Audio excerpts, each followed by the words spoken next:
Ezio Auditore peak Assassin's Creed character. I'm not hearing it. The amount of range he got in more than 2. I'm just like, I love the trilogy of 2. Yeah. I'm just not the biggest Ezio fan. I think he's overrated.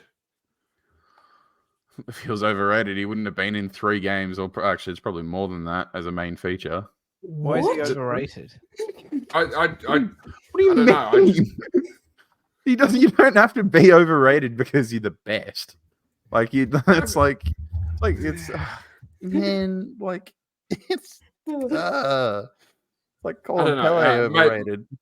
Like it just kind of was. Probably a little, yeah, but like considering he played most of his career in Brazil. Yeah, but like he's playing against nobodies. Yeah, I know, but like it's just it's probably a bad parable, but like no, man, Ezio's the best Assassin's Creed character.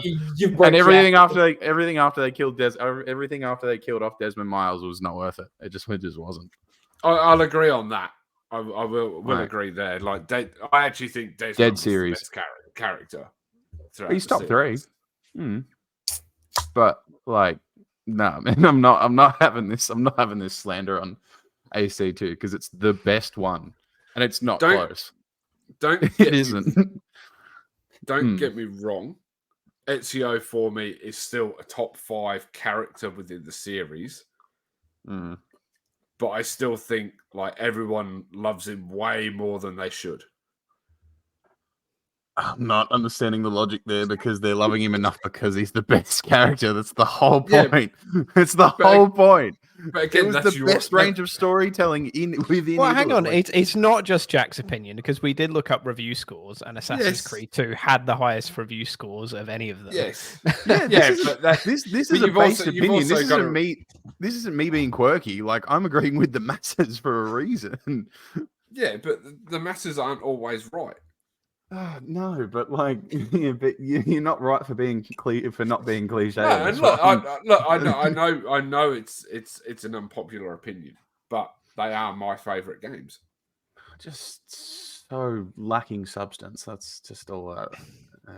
But I mean, I loved Valhalla because I'm massive on the Viking mythology and all that sort of stuff. But that's what I said. If it wasn't, if it wasn't 5 minutes and couldn't fucking pick it up again. If it wasn't named Assassin's Creed, that game probably gets a better score. If you put it just in that universe, I'm not saying it's a great game, but if you put it under a different title, it's not a Ubi game, right? And it's just, you call it whatever you want, I don't really care. But you call it something within that theory, like Vikings or I don't really give a shit. But if you do that, it probably gets rated better than it is. Like, I'll give it that. It's still got rated pretty well. Yeah. I'm not going to say it got trashed on, but like it's just not an AC game, man. Yeah, Blowey, you can't say that you played it for 45 minutes and have an opinion on it. It's a 150-hour game. You can't say people love Ezio Auditore too much. It's just both sides of the coin. That's my opinion is that people love him too much. Right? If you look up any Assassin's Creed stuff, it's Ezio. Yeah, good reason for that. And don't get me wrong, it's the whole point. Because he's the assassins. That is like, that's it, man. Of course it's gonna be. Like, what's the main character's fucking name in Valhalla? I don't even know. Or do you pick? Or is it fucking, do you get to pick? In which one? Yeah, exactly. Like, no, then which one? There's like 18 games. Valhalla. I said Valhalla.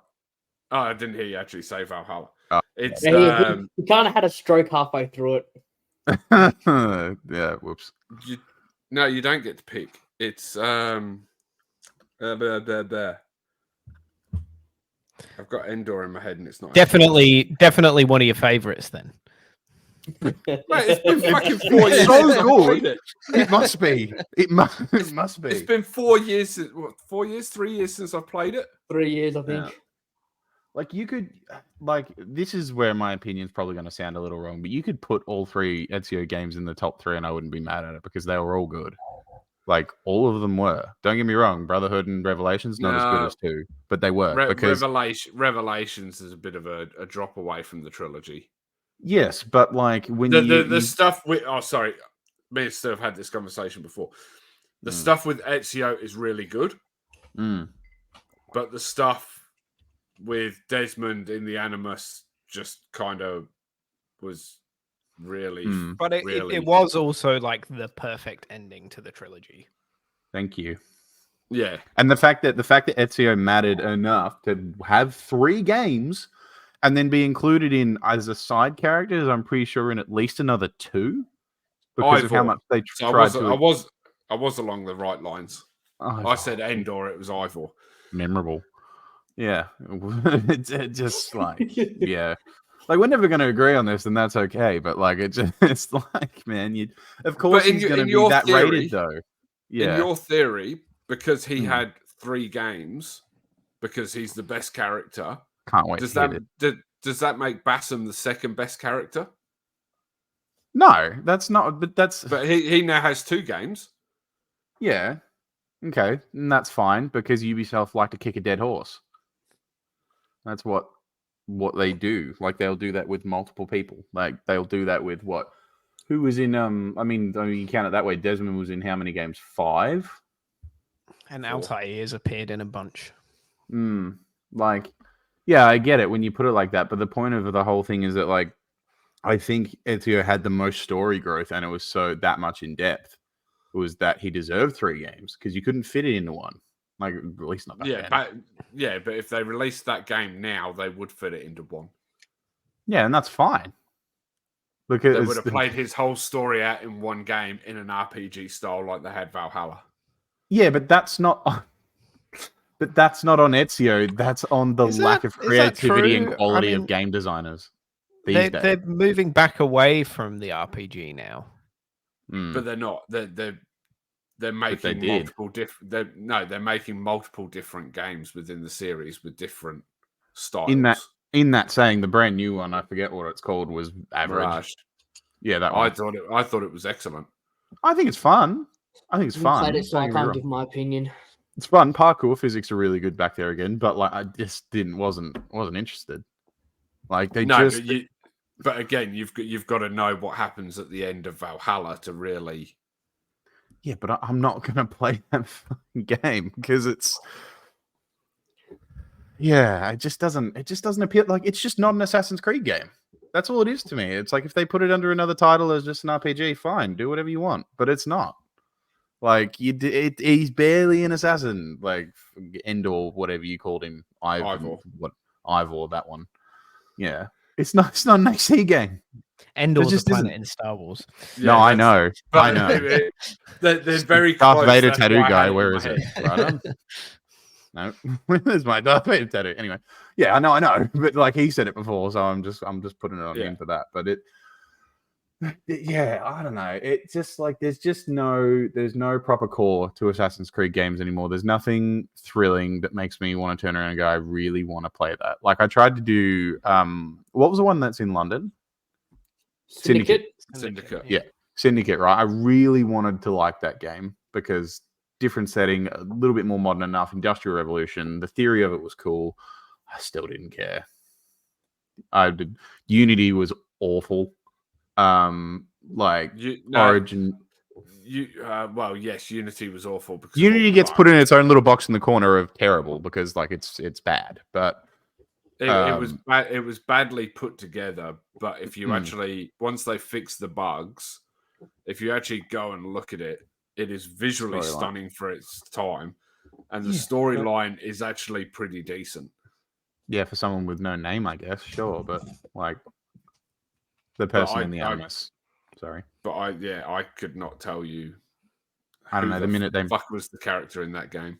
No, like, but that's what I mean. Like, but that's why people name Ezio and Ezio. I wouldn't say Ezio Auditore, and it became one name. Do I want to refocus? Yep, thank you. Like that's why they name Ezio. It's why they name Altair. It's why they don't name the Kenways. any of them. Yeah. The better, like Haytham or Connor. Connor. There's 3 of them. Yeah, Edward. Like because Edward was Black Flag, wasn't he? I don't know. Connor's three. Connor's 3. 3 is that 3 is not that good. I will give that. Haytham's the you get to play you get to play with him in Templar. Rogue. Yeah, you get to play with him in Rogue. He's the Templar that is Connor's father, and then I think Edward is Black Flag. I think that's probably right. He's a descendant.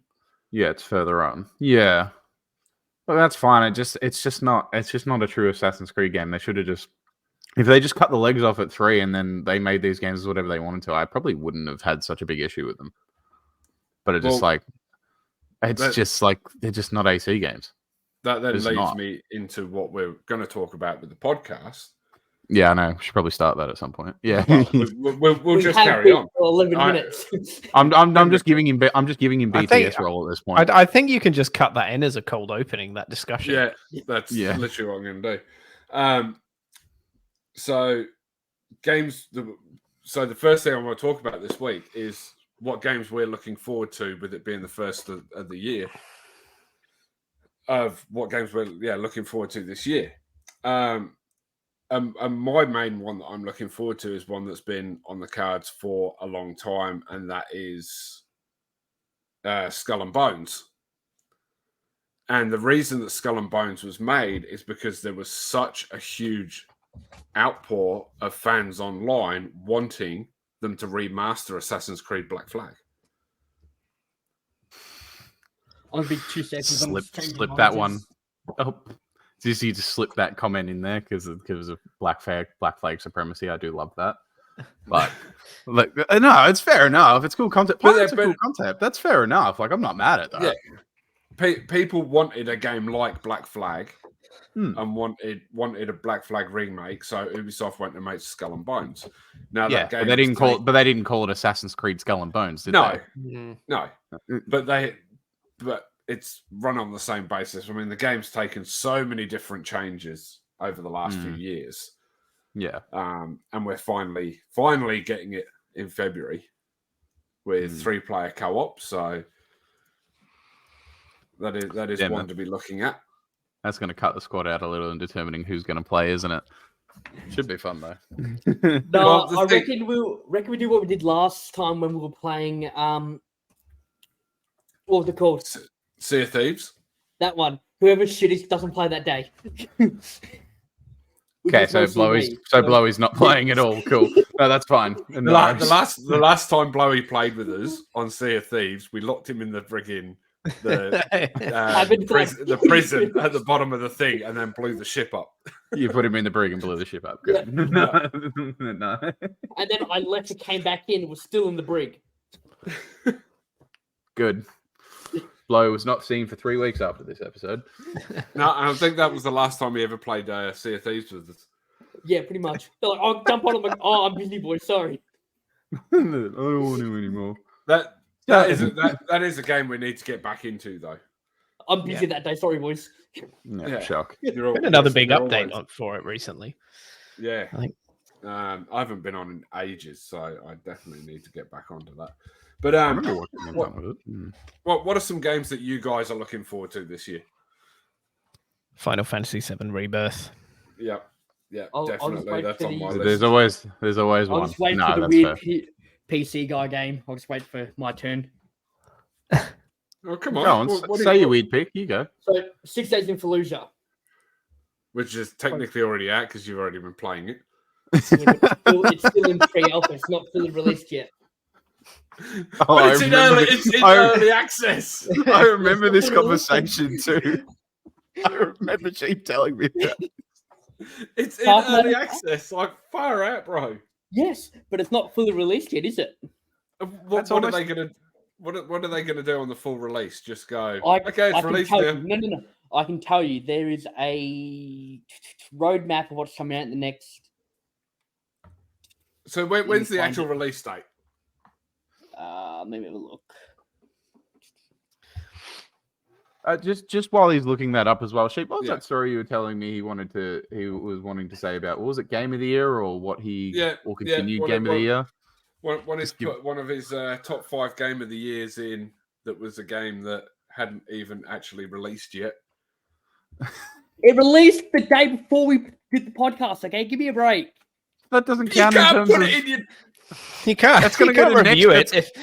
It's going to go to next year's Game of the Year, brother. It's not. That doesn't work. Jeez. Oh, Zach's busy next week for the podcast now. He can't make it. So, is there any that you're looking forward to, Jack? Yeah, I mean, there's a couple. I'll try not to harp on too much. My biggest thing is I think you guys have all heard me march on about a lot is X-Defiant. I always love a good shooter. And obviously Call of Duty's really lacked in that the last few years. It's really disappointing to keep trying to sit in that game and find something that's... Well, no, because we're still in Black Ops era if you're talking that. But, like, if you really want to think about it, it's really disappointing. I think X-Defiant, after playing the beta, was really exciting. So I'm really looking forward to that. But if you want to pick that sounds more interesting, South Park Snow Day. Like, come on. It's going to be good. Yeah. That's a good choice. I think that's a game that we're going to have to look at as a squad. Mm-hmm. And sure. do on a stream, because that's going to be unreal. Yeah. I mean, this game, I was a big fan of the Fractured Butthole and the Stick of Truth. I love the way those games played, but this one takes me back to that first South Park game on the PS1. And I don't even know this game you're talking about. Yeah, there was an original South Park. I think it was called South Park the Game or something. It was set over like Thanksgiving and Christmas. Yeah, and like you could literally like piss in the snow and make like piss snowballs, and yeah, like there was a whole level with the turkeys coming at you, and like it was unreal. Yeah, right. I had to actually get a mate to buy it for me because you had to be 16 to buy it in the UK, and I think I was like 14 at the time, and they wouldn't buy it. Had an age cap on it. Yeah. I think, I mean, that'll be awesome. The fact it's also coming in at such a decent price point as well compared to so many AAA rated games this year, I think is what will be so exciting too. So, and then we finally got a co-op South Park game too, which is pretty awesome. Helps when I remember. Can I change my answer now? Yes, go on. If it's a hierarchy answer. What? Grey Zone Warfare, the one I sent you the other day to look at. Oh yeah, that actually didn't look too bad. It didn't look too late bad this year. Yeah, that actually didn't look too bad. And watching, what was the one you were playing the other night that you've been trying to get us to play? That you did on stream. The police one. The police one. Yeah. That actually didn't look too bad, but you are terrible at it. I'm quite aware. I need more. The AI are fucking useless. I swear down, you shot more flashbang. You threw a flashbang before you even went in the door. And then it hit you. I swear you shot more civvies than you did bad guys. I was trying to get my right shield out, and I had a key set for 4, not 5, but I had to swap it around. So I threw the flashbang instead of the right shield, and all of your NPCs hate you now as well. They're all anxious. Yeah. I tell you another one I am looking forward to, which is totally a nostalgia thing. But the remaster of the Tomb Raider games. Yes. Oh, yeah. Oh, yeah. That's a big hard agree there. That's one that me and Stu are thinking about doing, because I think he's still going to be on school holidays, of doing a sit-down, like, controller swap stream of. Yep. Passing back and forwards the controller between each death or level and all that sort of stuff. So that's going to be cool.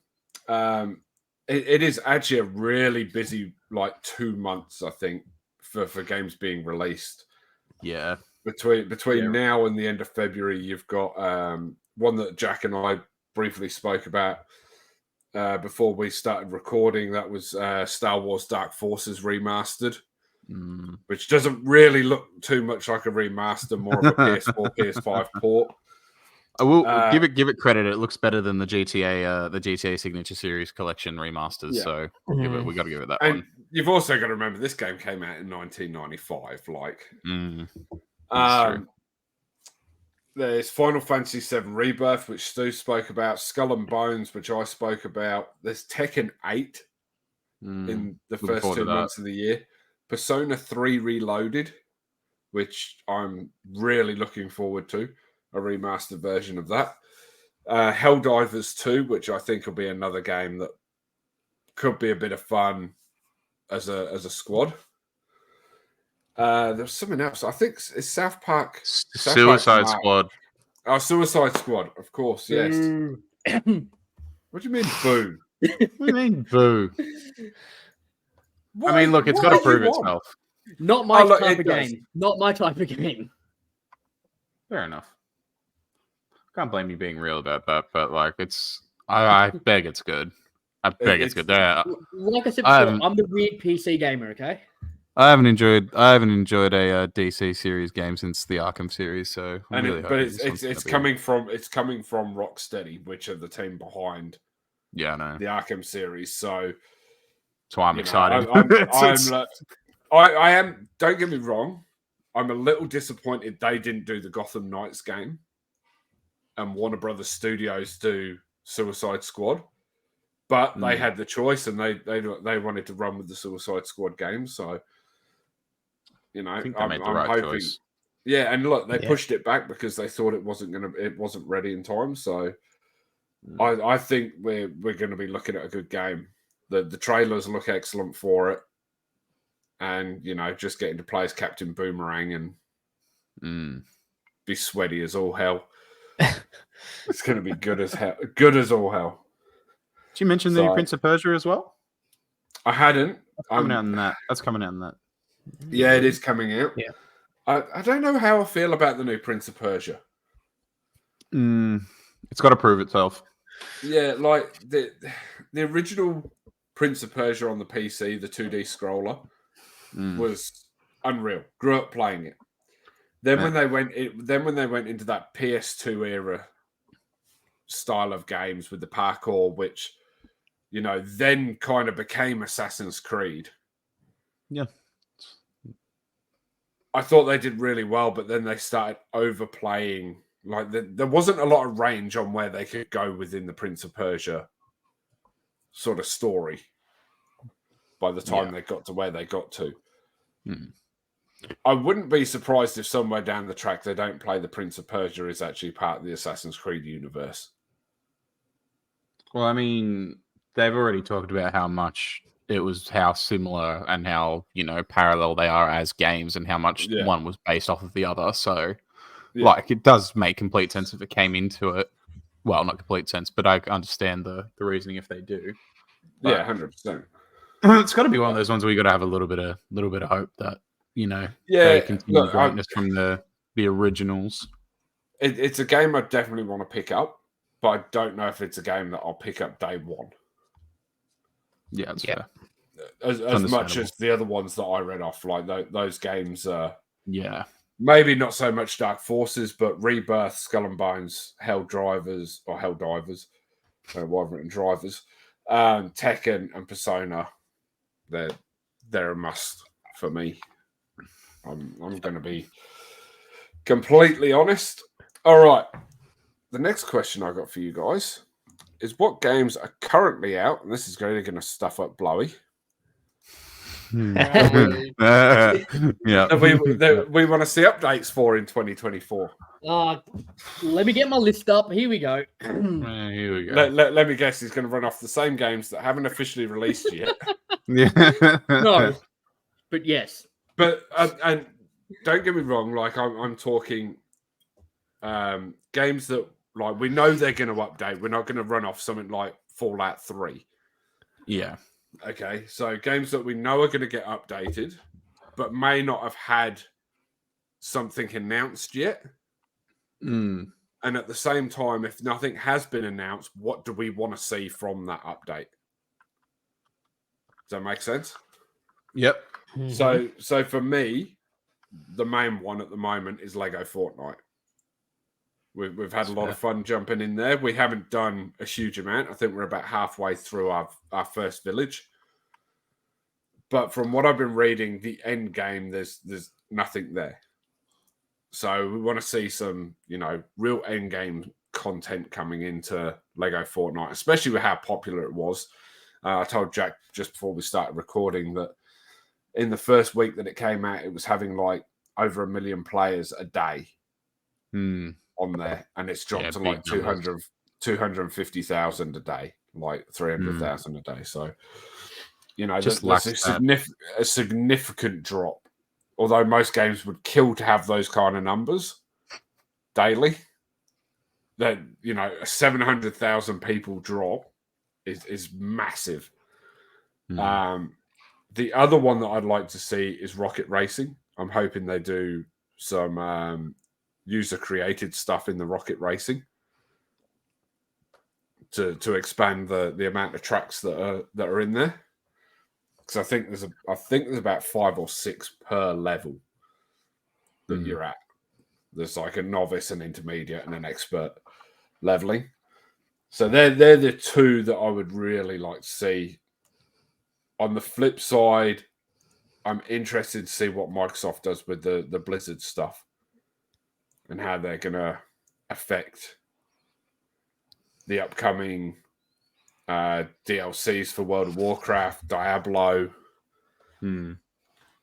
or not so much DLC for Diablo, but the seasonal content, all that sort of stuff. If we get maybe a new StarCraft,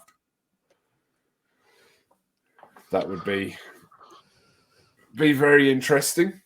Jumping for joy. What about the rest of you? You know, a game that we streamed pretty early on that didn't have a whole heap of content that I would like to see a big content update for is Payday 3. Yeah, I'm the same there. Yeah, It's a good one. Yeah, I hadn't even thought of that. We should. There is some DLC there, but it's like skin packs and like shit like that. There's no actual. It's not substance. Yeah. And the game still feels smaller than 2, which Yeah.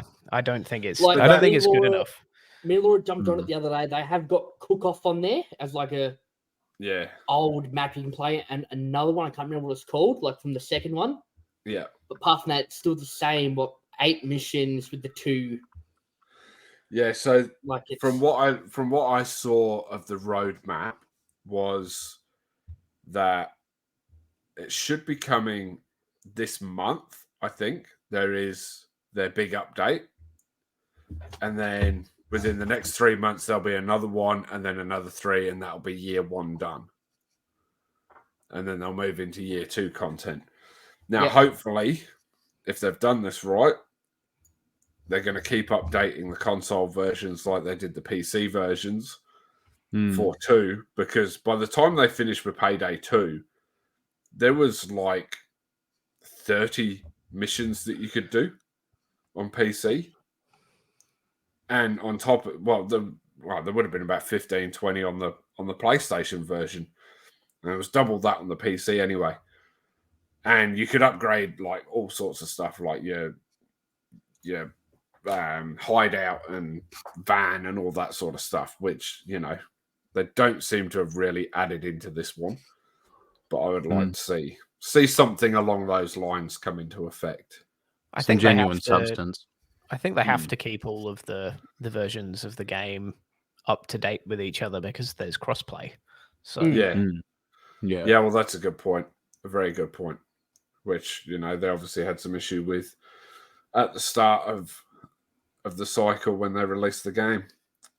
So any other games that we can think of? Yeah.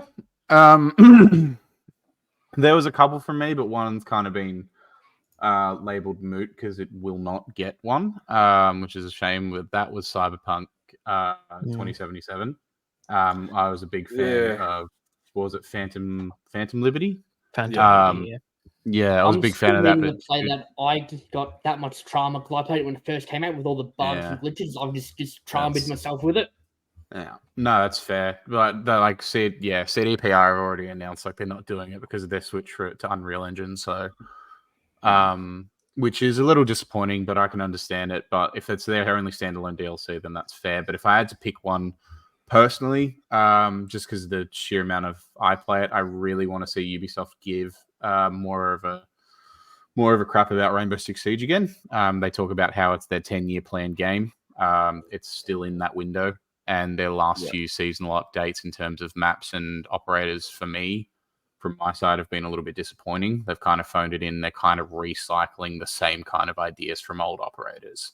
Some of the new maps don't really play very well in terms of their movement. So for me, I really want to see them with their new, I think they're year 7 or 8 or whatever it is at this point. I really want to see them, try and put a bit more back into it, because they talk about they want the popularity to come back, and their esports side of it. It's not dwindling, but there's not enough to keep people going back into that universe, I don't think, anymore. So I really want to see that on a personal note. It's probably me. Yeah, I'd like to see them keep going with that. One game I should have mentioned earlier on the ones I'm looking forward to, speaking of Ubisoft and like Rainbow Six and that style of stuff, is the next installment of The Division. I didn't even know that was. There's supposed to be a almost like kind of like an in between smaller, just extraction style game that is coming. Yep. And then I think next year they're looking at The Division 3. Right. So, the only thing that scares me about that is how badly Ubi did with Rainbow Six Extraction, because that game was terrible. I actually didn't mind it. It would. It's the same thing. Trying to get everyone on it for like a good 2 months, and everyone sort of went, nah. There was a big lack of variety, I thought. That's my problem. Yeah, that's my issue. There wasn't enough, and not for them to price it the way they did. Like, they tried to act like it was a whole standalone. Yeah, well, that's fine. But when an original release and when they were going through that, it was, I think it was like $60-$70, and it was at most it was a DLC. But they treated it as a standalone, but they didn't give it enough care to give it a standalone treatment properly, and it just that's what worries me. Like, that's the prime thing. The Ubisoft way, isn't it? A shock. I think the only games that they've even done it with Assassin's Creed, like the one of the Assassin's Creed Valhalla DLCs was standalone, but you could get it and just add it onto the game digitally. But a bar Assassin's Creed, that one for Assassin's Creed, I think that's the only series they haven't really done the standalone thing for.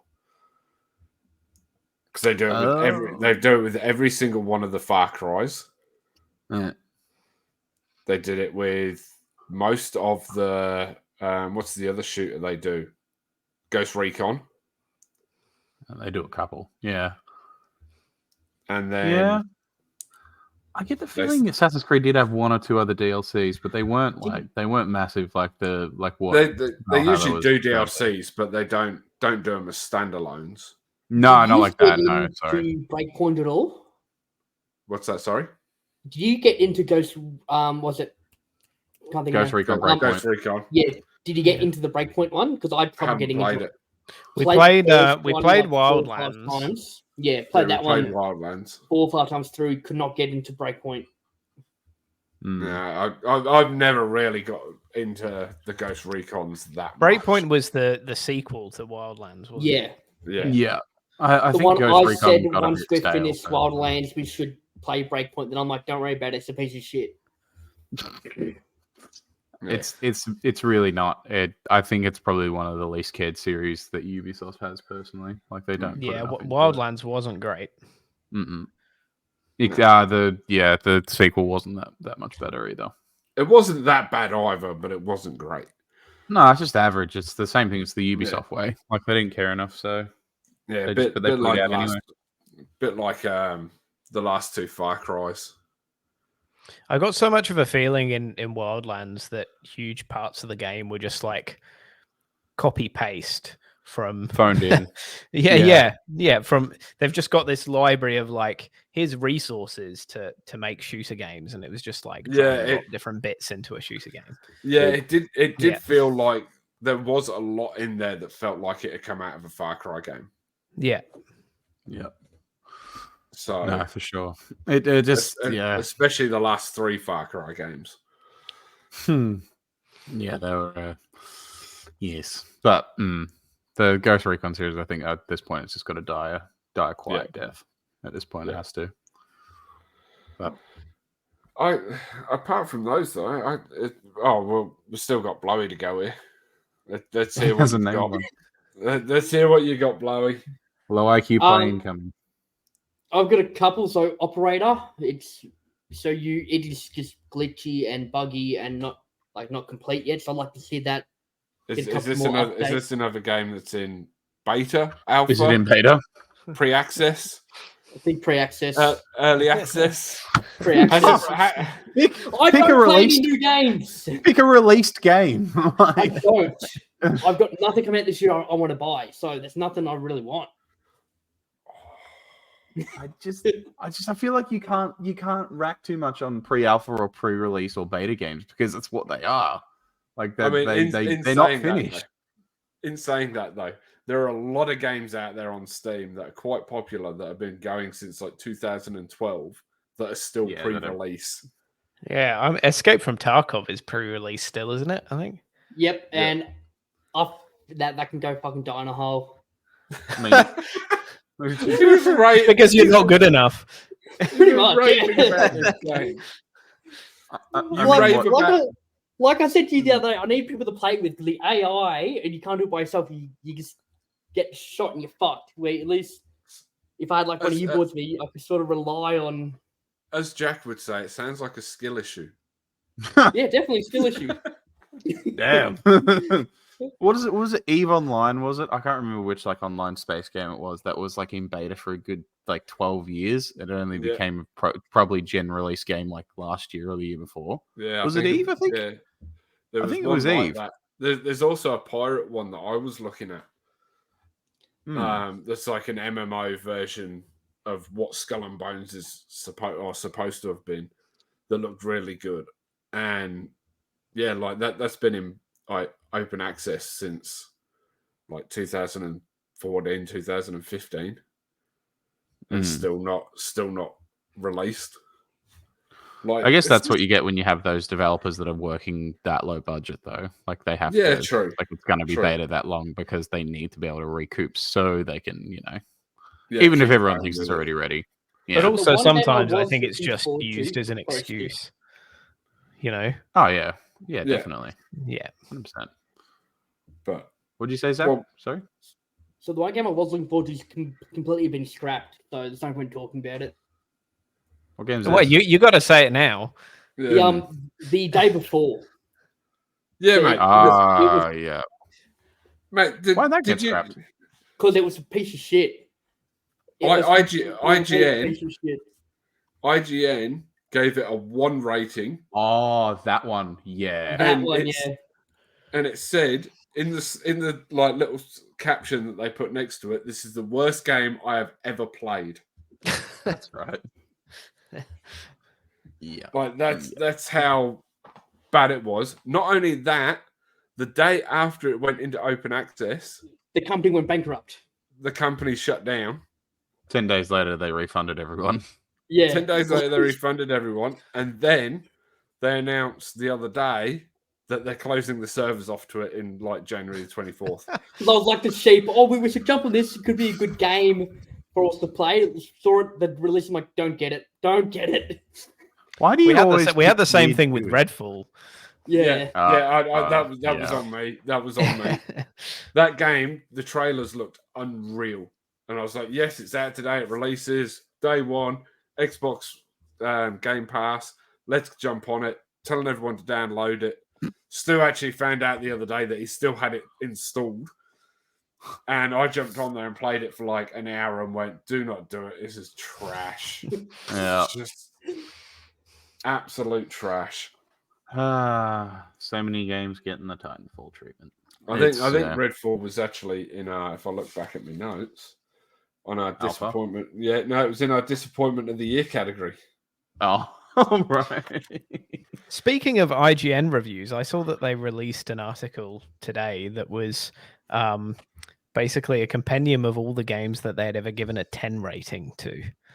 And it was actually a really large number of games. I thought too many. It's IGN, to be fair. Yeah. Almost every Zelda game had a 10. Yeah. But in saying that, you've got to remember how long IGN's been going for. Yeah, it's true.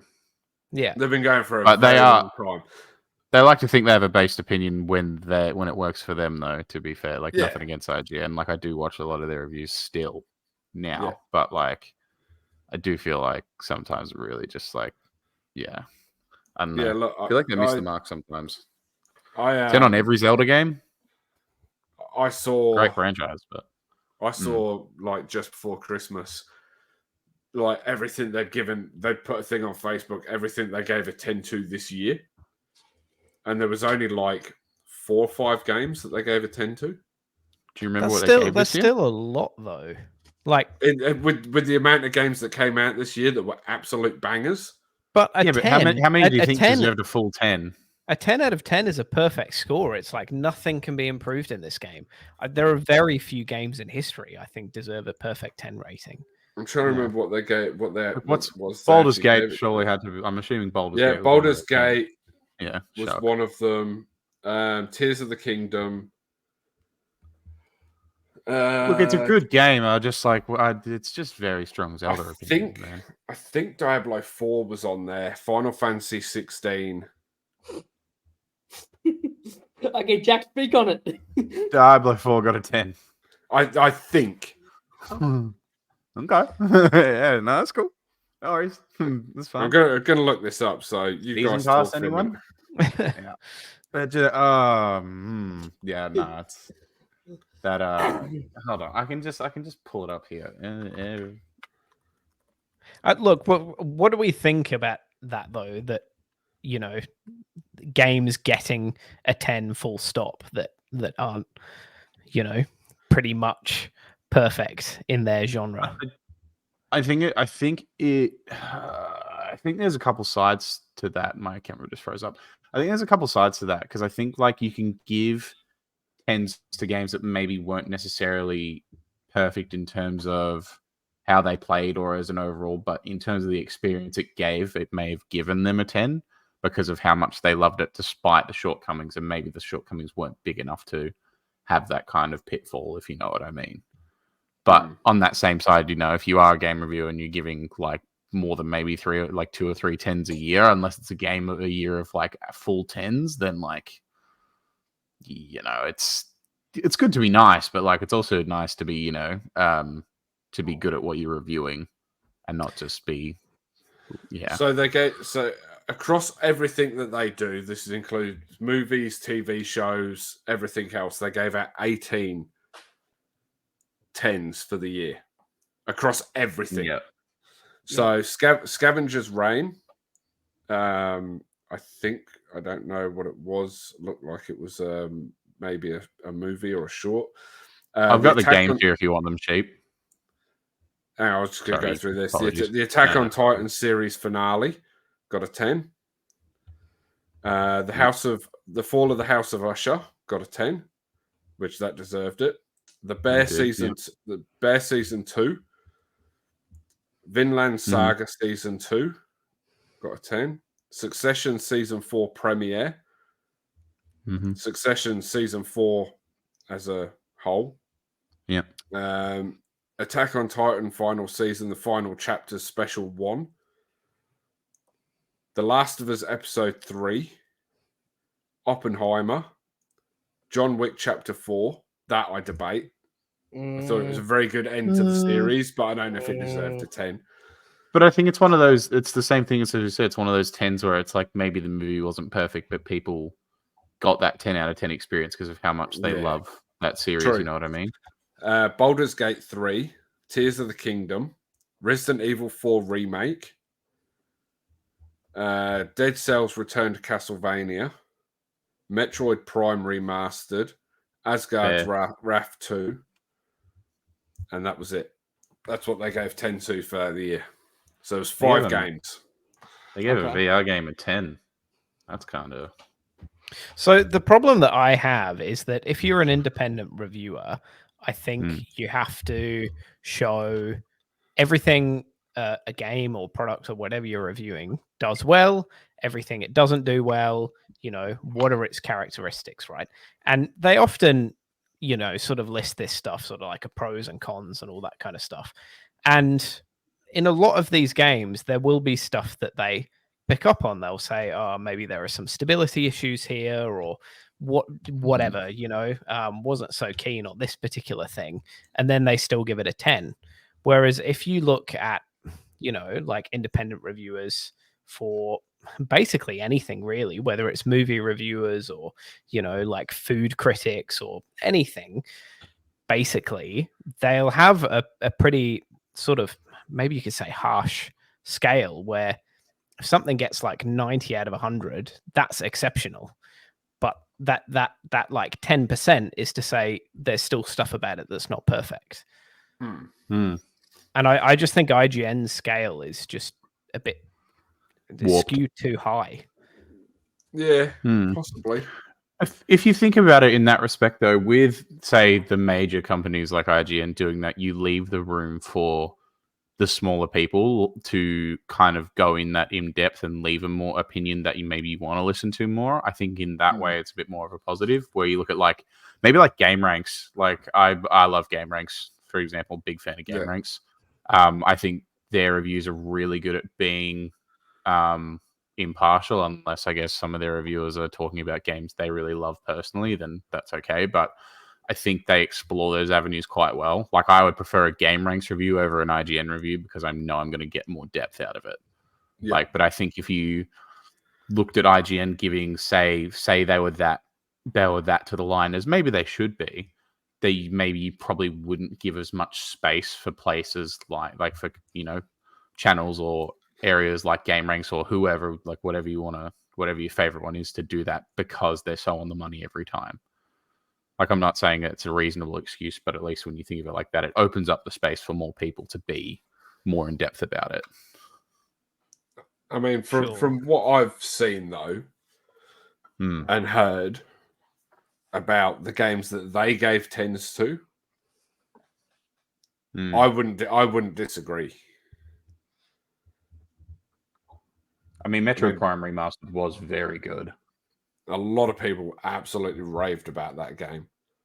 It was very good. Baldur's Gate, well, we know it was our group choice pick of the year. The game of the year. I just think, like, of all of my favorite games in history, if I had to write reviews for them and really had to try to be impartial and think about what anyone playing that game could experience, I would be harsher on it than if I was just writing, a kind of love story to my favorite game.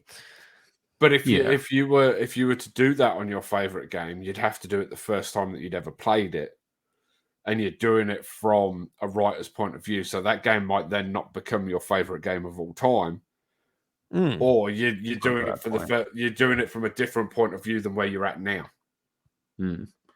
Could I also query it in that fact? You think about sorry to interrupt. You think about who's putting the reviews in. It's probably going to be people who are more experted in the subject matter of the game, genre-wise. Like, like they're going to put an FPS person on a Call of Duty, or they're going to put an RPG person on a GTA, like just using big examples. But like, you think about it like that, there's probably going to be some more bias from them because they know what they're looking for in the outlines to give a great review. Yeah. Like, whereas that should make them more critical, though.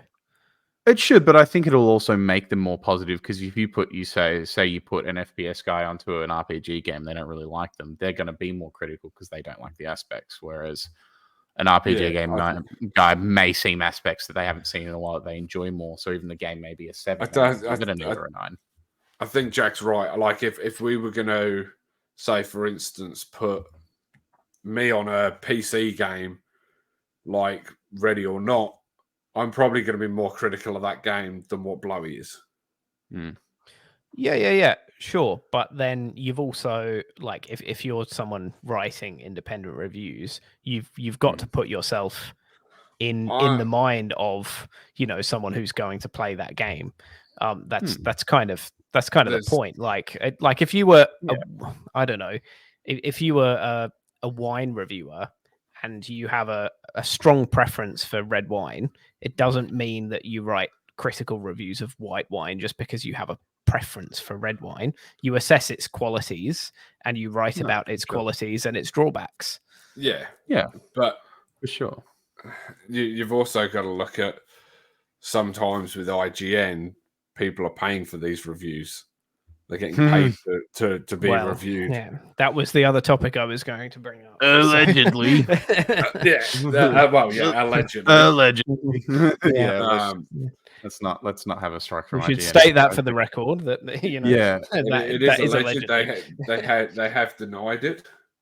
Yeah, for legal reasons, that's allegedly. Yeah, but yeah. And look, I don't think there's anything really wrong with paying for somebody to review your game, but as long as you still ask them to be impartial. Yeah, that's what I mean. Like you've got to do it the right way. I mean, and also that outlet has to tell people that you've sponsored the review. Well, yeah, there has to be clarity.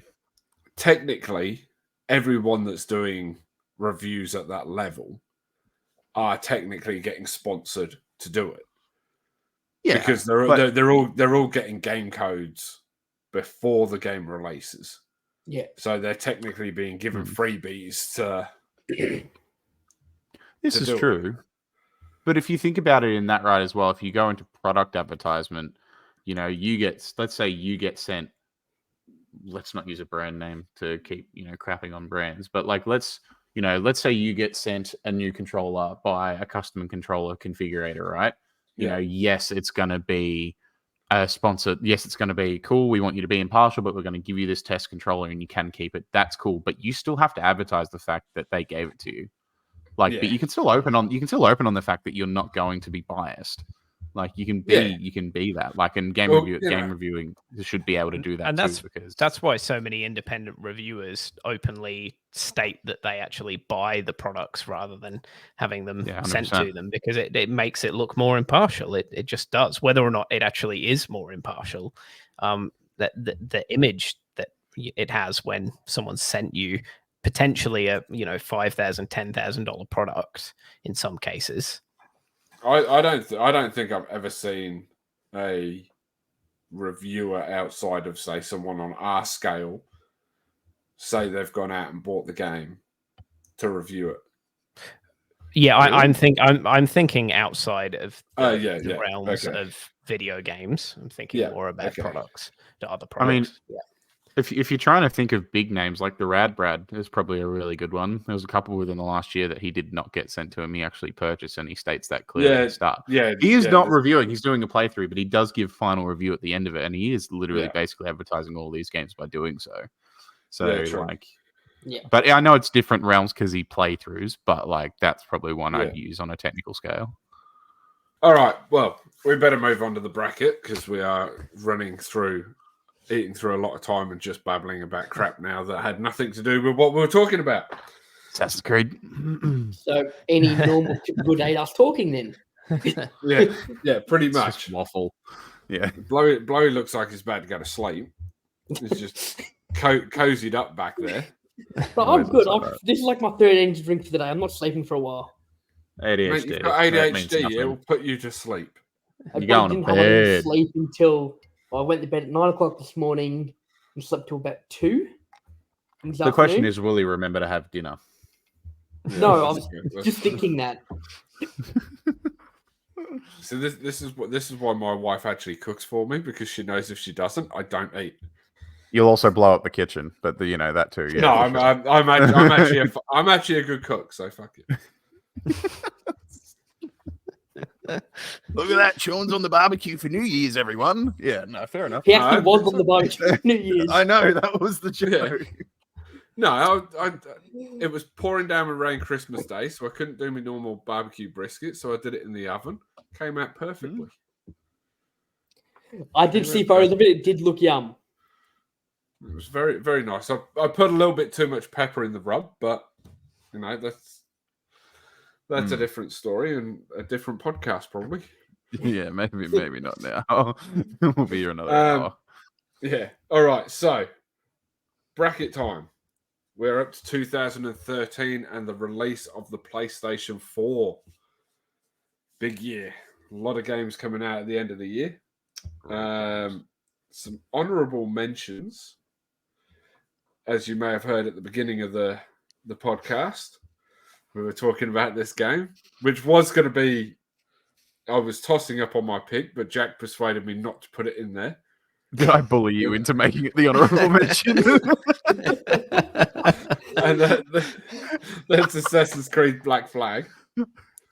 We also had Dead Island Riptide come out this year. The Last of Us came out in 2013. And StarCraft 2's DLC, The Heart of the Storm. Now, my pick is another one that we've actually spoken about today on the podcast. And that is Payday 2. Ooh. Oh. We put a lot of hours into this game, as I think we played with Blowey a few times. Me and Stu put a lot of hours in it with another mate. I put a ton of hours into this game just playing on my own. And the amount of times that I almost converted to going over and playing this on PC just so I got all the extra stuff that came out after they stopped doing stuff on the console. I was very close to doing that quite a few times. So that's my pick. Stu. My pick is probably my favorite first-person shooter of all time, and that is BioShock Infinite. Yeah, it was a stunning-looking game for its day, but its story is just incredible. I won't spoil it for anyone who hasn't played it, but at this stage, if you haven't, year-old game. Yeah, at this stage, if you haven't played it, you really should. You really should. I still haven't finished that game, and I know what happens at the end of it. Oh, okay, that's all right then. Did you have it explained to you, or did you read about it? Because it's quite. I read about it. It's quite a complicated ending to wrap your head around. Yeah. It's actually funny because I had the idea of a very similar type ending to a game. Yeah. Around the time that we were doing all this, doing this stuff back in 2012, I started having these ideas about stuff during the PS3 era. And then when BioShock Infinite came out, and about 3 months later, I was reading up about stuff, and I happened to come across the ending, and I was like, that's pretty much the idea that I'd had last year. Obviously different tweaks here and there, but yeah, very, very similar kind of basis. Yeah. I think that game was just so great at really impactful moments that made you just sit there and go, oh wow. What did I just witness? It's also very similar to the ending of Infamous 2. Just a bit more complex. But the same basis of things without giving anything away. Not that Blowey's ever going to play the game anyway. No, he won't. It's not his. I'm downloading it right now. That helps. In saying that, he also said he was never going to play Fortnite, and the bloke's now addicted to it. He doesn't win, but yeah. He's got to win. He's got to win under his belt. I had nothing to do with it, but... Yeah, you got killed in the final freaking 2. Good. And I had to come and save your ass. I revived you twice that game. You can't talk. I single-handedly won that game for you. Bot lobby. I'm proud of you guys for not having to include GTA 5 into this bracket. Technically, it came out in 2013. Wasn't this 2013? Yeah, this is 2013. Oh, I thought we were talking about 2014. BioShock Infinite was 2013. Yeah, 2013. No. Where did you go? Yeah. I was like, hang on a minute. Don't tell me you've just done a No. I had the wrong year in my head. But yes, that is a good point. I didn't even see it on the list. It's like yeah, because you didn't have it in your honorable mentions, and we've just it did win We've just ignored the highest grossing game of all time. All the time. It was. I'm pretty sure it was. Yeah, I'm pretty sure it got Game of the Year. It released on the PS3. It released Sorry, on... the second best-selling video game of all time. What's the first? Wii Sports. Minecraft. Tetris. Oh yeah, Minecraft, obviously. Yeah, that's Sports. By over 100 million sales. Jeez. Tetris is third. Well, they've still got a year and a bit to keep going, so I'm pretty sure GTA 5 will catch it at some point. Yeah, if everyone keeps buying 10 copies every day, then How long it literally spent its entire PS4 lifetime in the top 10 selling games on the PlayStation Store. Yeah. Isn't it still there for the PS5 now? Or did it fall off? I think finally? so. Yeah. I know it did fall off at some point. There's been a few months where it's dropped off. But Yeah. there was discussion there about whether or not they were including shark cards in those sales. Oh, yeah. Which they probably were. It wouldn't have been copies of the game. You reckon? Because I feel like if the shark cards are added in, I think the money included would be I don't know. I feel like it'd be. I think that's included in the money, when you look at gross side money. Of things. But I don't think it was for the other side of things. So I think what was happening was so many players were getting banned that they couldn't make online characters, so they'd make a new PlayStation account and then go and buy a new a new version of the game with the shark card because it was cheaper than buying the actual game. There was also a bundle that had it had the Criminal Enterprise. Yeah, so they do stuff like that. And the game for less than the Criminal Enterprise pack on its own. Yeah. So people would just buy that bundle to keep getting that pack for new accounts. Yeah. Yeah, for sure. Still can't believe you guys did not include the Game of the Year, but yeah. Yeah. I actually that's how old it is. Yeah, I know. It's a fair bump considering we're still playing it today. I got that game on the PS3. Yeah, same. My mum had to buy it. It came out early in the year, didn't it? Did it come out early in March? The year? I think it was, yeah. That's probably why I missed it, because I got to a point where I was like, there's nothing at the beginning of the year, and then I've probably just skipped over and not I think it was early in the year. Yeah, didn't it come out in September? No, it was September. It was late. Yeah. You've just missed it. Yeah. I still remember walking into JB Hi-Fi and the guy at the register was trying to explain to my mum all the reasons why she shouldn't buy this game for me, all the drugs and violence, and I was like, please just shut up. Just for the love of all, please. She knows. I've been playing it. Stop. No, I had to get one of my mum had to pick it up for me because I was in Madura on a family holiday. Yeah. Oh my god, that just shows how old I am compared to you lot. Considering you were talking about the 2D scroller Prince of Persia, I think you already put the nail in that coffin there, bud. But yeah. That doesn't sound like a very good sales clerk either. Trying to talk someone out of a sale. Well, he wasn't trying to stop her. He was like, I just want you to be fully aware. And it's like, brother, just don't do this to me. No. Or Central? Central. It's probably a fair point because they see so many parents come in and getting that, especially back then, were coming in and getting the game and then taking it back and going, and then realizing you shouldn't be allowing kids to play this game and and wanting. I guarantee any money he'd probably gotten in trouble pretty recently for doing such a thing. So he was probably just like, I don't want to be in trouble again. But I'm just like, yeah. Anyway, guys, we're gonna leave it there. This is dragging on. We're waffling absolute bollocks. So make sure you subscribe. Will you shut up while I'm doing an outro?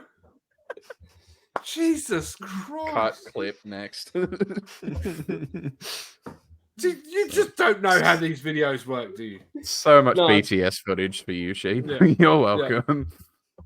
I'm just leaving it all in there. Let's just Good. Great. just Structure is good. what's wrong with that? Stonks. To me, it's funny. Anyway, don't forget, like, subscribe, leave comments down below, and we will see you all next week. Stu's on holiday, but I'm pretty sure these two will be with me. Maybe not this one because he's fucking boring. He's going to be sick this time next week. Yeah. Yeah. And I'll think of All something. over again. don't forget to check out everyone else's pages over on YouTube. We'll catch you later. So yeah. And that will be that. See everyone. Are you going to say goodbye, Blowey? I did. He did.